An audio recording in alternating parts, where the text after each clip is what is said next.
Hi again, everyone. I'm Ollie Matthews. This is the Narcissistic Resistance, and this resistance video is a sponsored video sponsored by Christine for Anonymous, and here's her story. Hi, Ollie. A little background. I think my mom is borderline, and my dad was just absent and maybe a bit of a covert narc. I'm not sure. I was the black sheep, and my brother the golden child. I am now in my 40s unpacking all the things I thought I knew and realize I don't know much. I've watched your videos for about 2 years now, and I thought I could see the red flags and thought I knew now what was going on. But apparently I don't, because I ended up in another abusive relationship. So those are the two questions I have, and I struggle knowing what the answer is. These are the two questions I have. One, why is it that after knowing all this, I ended up in another bad relationship? How is it that I still end up in the same situation after knowing all that I know now? It is damn frustrating, and I am at the point that I don't trust any of my decisions anymore. Two, another question which honestly I don't know how to articulate. I know I'm going to sound like a crazy person. On one hand, I know that I shouldn't be with somebody. Like, I know I could do better.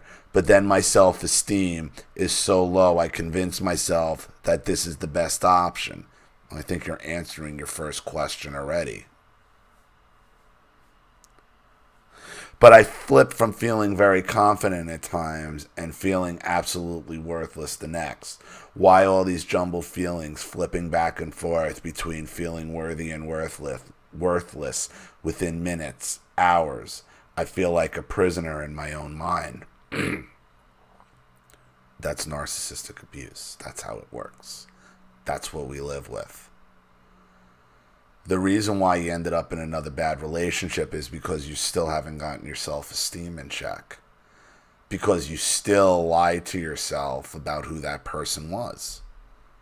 The red flags are there. They always are. You just chose not to pay attention to them. You chose to let your low self-esteem make the decisions for you, because obviously you're still not ready to be in a relationship, which is fine. You can't be it's very hard to be in a relationship unless you know exactly who you are and you are comfortable in identifying your own abuse and being able to get back to that moment you were broken. Because this is what happens. That's living with that's the after effect of being abused by narcissists, of being abused by cluster B personality disorders and borderlines. Your feelings of self-worth change by minute, second by second, up, down, up, down. It's why so many of us are just introverts. You just withdraw and stay away from everyone.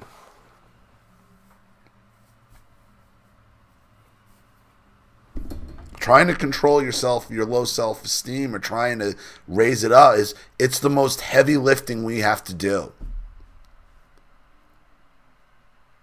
The heaviest thing for us to lift after narcissistic abuse is our own self-esteem. Don't matter how physically strong you are. It don't matter. There's no way. What kind of workout do you have to do to be able to do that? Well, you got to do what we do here and just talk about this shit. And in talking about this shit, it's like it's chemo to us. It makes you sick. And when you're sick, it's real hard to do heavy lifting.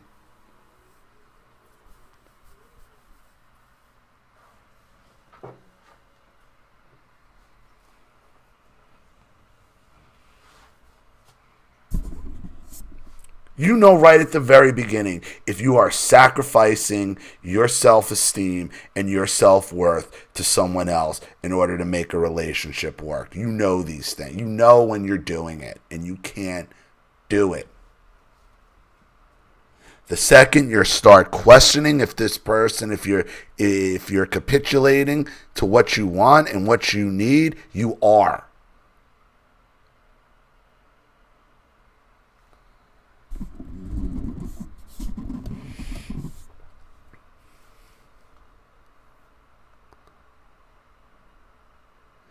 It seems like I enter relationships, friendships, work with an open mind, full of optimism, only to then find out I'm in a nightmare of gaslighting, abuse, blame, etc.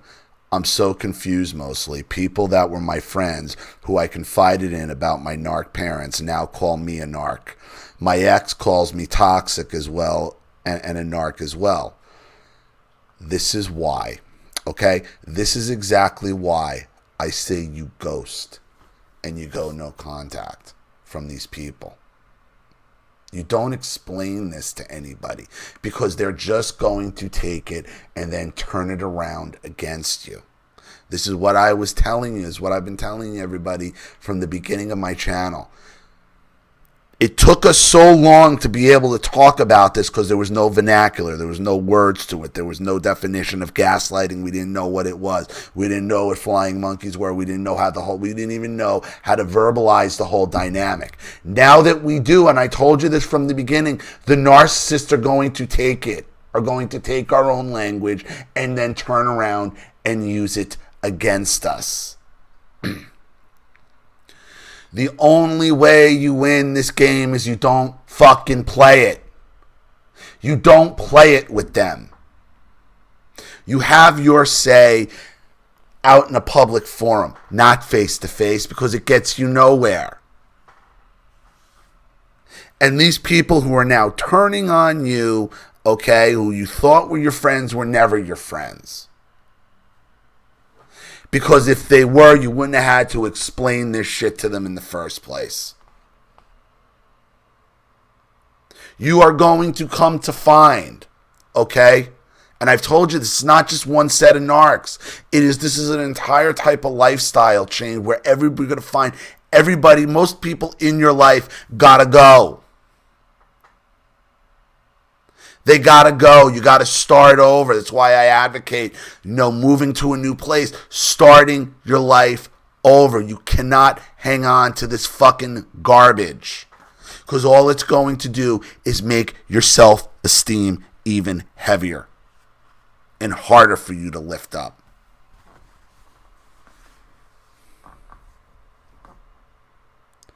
Mostly I think I'm depressed and lack healthy boundaries, and I'm probably way too optimistic about the potential of people and should be alone until I can figure myself out. Exactly.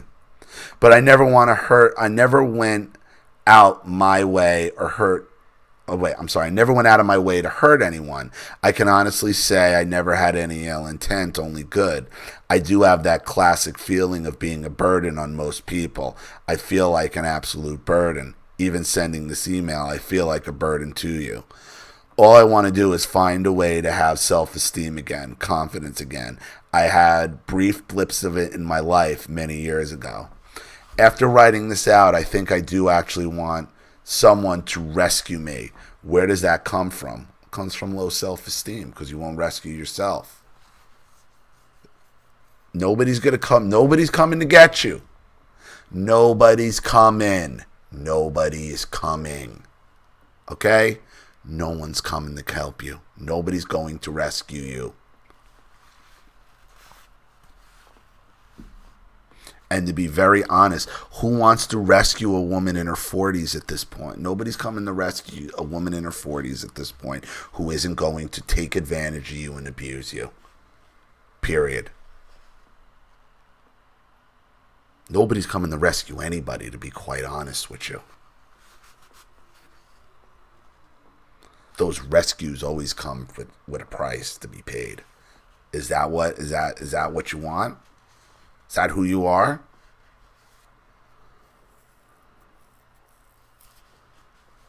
Maybe not rescue, but take care of me in some way, and I can take care of them.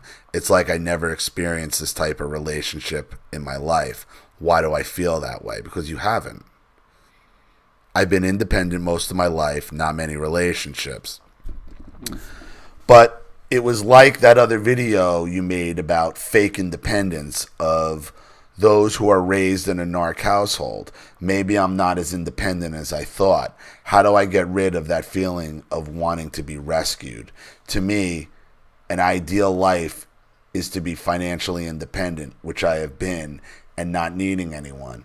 But again, these polar opposite feelings pop up, and it's usually all or nothing. Totally rescued or totally independent. Why? I do want a loving relationship, but I feel totally damaged. And like, I don't even know how to love. Because I think you're buying into this image of a damsel in distress, that somebody's going to come running. And I think you use your low self-esteem tells you when you're financially independent and doing all right, that you're not, that the reason why you're alone is because you're financially independent. No. See, that's self-sabotage right there.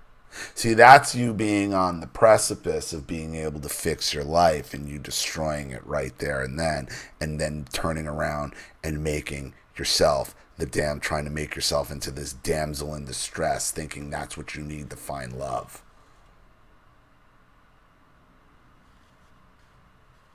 It's weird when you become financially independent, you self-sabotage and go right back to being the damsel in distress. But nobody's coming. It's hard work to hold up your self-esteem. There's no other heavy lifting you can do. None. So, I hope that helps. Thank you for your story, and thank you for Christine for sponsoring it. I really appreciate it. Thank you to everybody watching. Please leave any opinions or advice in the comments section below. And again, if you want your story read on the channel, you have a topic you'd like me to cover, a narcissist you'd like to expose, you'd like to set up Skype, a phone call, have a private video made, or a Facebook live chat, or you'd like to sponsor a video like this for someone who needs help and can't afford it, or just make a contribution to the channel in general to keep it supported, growing, and successful, because this channel survives 100% on contributions from all of you. Without you guys, all this goes away. So if you like what you see here and you want to see more videos like this, you know what to do with the PayPal and email links in the description box. Also, please like and share this video wherever you can. Subscribe to my channel if you haven't, and be sure to click the subscription bell to be notified of all my video uploads. I'm Ollie Matthews. This has been the Narcissistic Resistance.